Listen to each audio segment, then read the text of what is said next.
I have been waiting a while for this product to be released. This is the Google Pixel tablet. I was initially going to make this an unboxing video along with a few first impressions, but 12 hours after receiving this tablet in the mail, I saw this tweet from the GrapheneOS team that they had an initial build ready, so I thought I would test it out. This is not going to be an installation guide video that will be coming out shortly after this one, and I will link it down below once it's ready. So as we can see on the box, this is the Pixel tablet with charging speaker dock, so that's kind of cool to include that for free. I went with the 128GB version. That's what I normally get whenever I buy a Pixel device. So we have two strips on the bottom. First we have the tablet. Let's get that out of the way. Gonna set that aside for now. And then underneath the tablet we have some instruction pamphlets. Tells you how to use the dock. Tells you how to get started. Press the power button. Follow the instructions. Thank you, Google. Here we have the dock that comes with it. And then we have a charging cable just for the dock. This wall adapter is just meant to be plugged into the dock directly. It doesn't have a USB-C connection, so you can't use it with the tablet. But the dock does charge the tablet, so you can always charge it that way. So let's get this box out of the way. So this is the dock for the tablet. I believe it's also a speaker. Has a nice fabric finish to it. So this is everything in the box. You have the tablet, the dock, and the power adapter. Pretty simple, nothing much. So let's take a look at the tablet.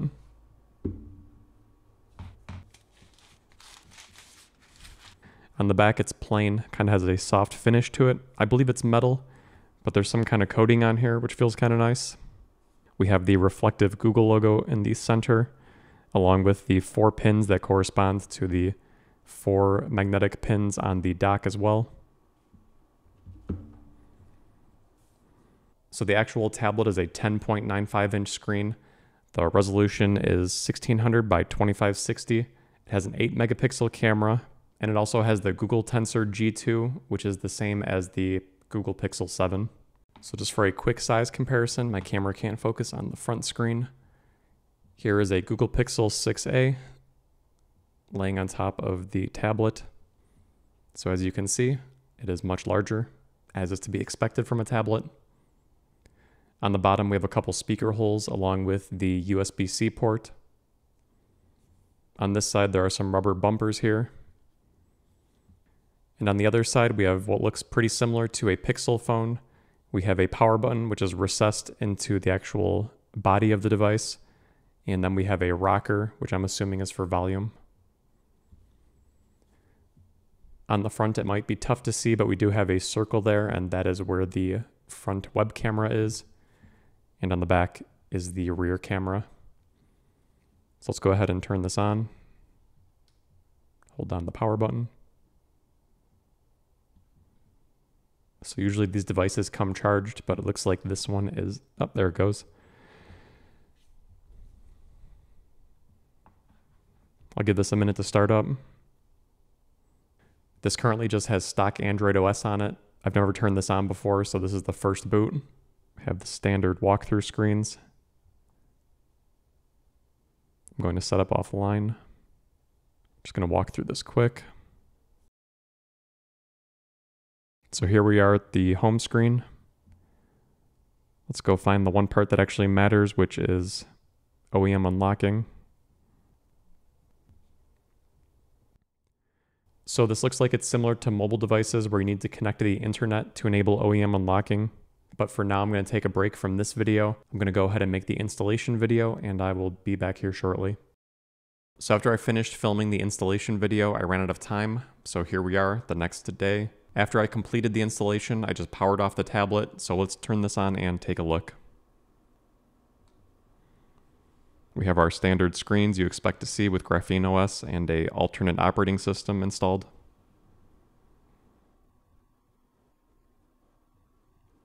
One of the most shocking things I think so far is just how large this screen is.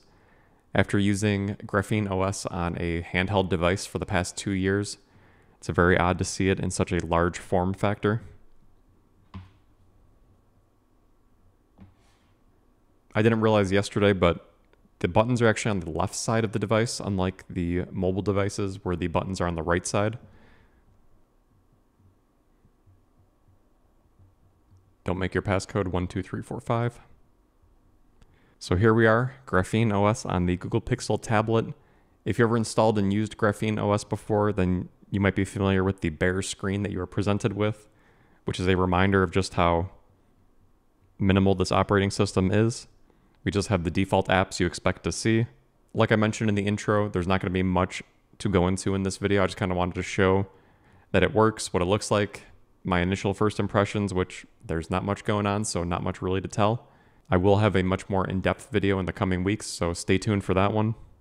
But if we just poke around, again, it's great having such a large display. Now, since I don't have much to actually talk about the user experience in this video, I did want to talk about why I bought this tablet and what use case I think it can offer, for me at least. This is much easier to travel around with. The larger display, it's not annoying to use. If I need to do something technical with terminal, it's easy on this display, especially with landscape mode. You get the full experience. It's like a full screen computer, and at a 10-inch screen versus the smaller mobile device. And one of the things I recently purchased to use with this, I was actually looking at upgrading the mechanical keyboard I had to something that's a little bit easier to travel with. So thank you to my friend who recommended this, the HHKB. So this is a Bluetooth keyboard. It does not have a dongle. That's important to note. So I wanted to make sure that this would actually work with it. So I'm going to test that out now and see if I can pair it with the device. Because to me, if you can get this on a stand and have a keyboard paired with it, at that point you have a nearly fully functional computer, at least for my use cases, that can work. And it's compact, easy to travel with. So let me pair this quick.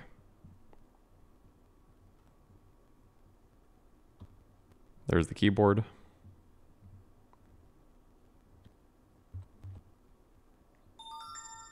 Looks like it has paired successfully. So let's just test out in this text box up here. That looks abysmal on camera. Let's try something else.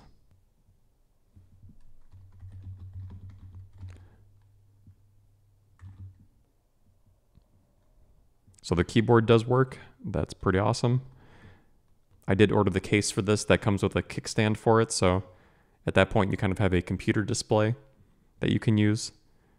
The other reason I was very excited for this device is that this retails for $499 in the US.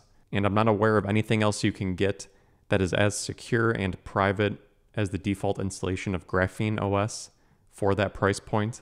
Yes, you can throw Linux on a laptop and have a high level of privacy, but there's nothing at this price point, especially in this form factor, that offers this level of security and privacy combined. So at this point, I think this is one of the most secure and private devices you could purchase, and with a larger screen, it's extremely usable. The other thing I really like about this device is it's Wi-Fi only.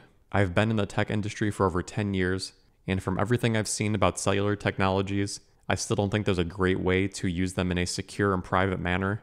You're always triangulated when you're connected, and yes, some services exist to help anonymize you or to spoof some of the data that's used when you are connecting to those services, but at the end of the day, I think it's a broken technology. So now when it comes to Wi-Fi and Ethernet, those technologies I understand, and there are good ways to remain private and secure while using them. So there's no need to disable cellular connectivity because it does not exist on the tablet. So one last thing I want to cover is I did read there might be some initial issues with the dock if you didn't first set up the dock using stock Android OS. So I just want to test that quick. From what I understand, the smart features of the dock don't work on GrapheneOS because those require system level Play services, and on GrapheneOS, sandbox Play services are installed as normal apps, therefore it will not function. But again, it's still too early to tell, but that's what the initial feedback was I saw from the developers on Twitter. So the audio works on the tablet, as is to be expected. Here's a YouTube ad, of course. 3, 2. So the dock should also function as a speaker when you plug it in. So I want to test that out quick. Let me plug in the dock. So there's nothing indicating the dock is plugged in once you do plug it in. So I guess it's just on. So there's a sound that does come out of the dock when you plug it in. So I guess it's booting up or turning on. And now we can dock the tablet with the 4 corresponding magnets. Those are extremely strong magnets. So if we look here, we can see the tablet is charging. So the charging functionality works. Let's see if the audio works. 1, fire. Hey, it's me, Destin. Welcome back to Sunny. And so I can confirm that just by doing that, the audio on the speaker is working on the dock. So it seems like that does work. There's no initial setup needed on the stock Android OS. As to the other smart features of the dock, like I said, those probably or likely will not work in the future. At least they don't work at this time. So to sum up my 5 minutes of usage with this tablet, I'm extremely impressed that within 12 hours after its release, the GrapheneOS team had the initial build out there. So far, for my basic usage, it works well. It's also worth noting this is technically a first generation device, so if you're looking for something that's perfect from a hardware and software perspective while using an alternate operating system, you might be disappointed. You might want to wait till the second version of the hardware comes out because there will be issues that are likely found with this. But for now, so far so good. I will do more testing and have a longer video in the near future.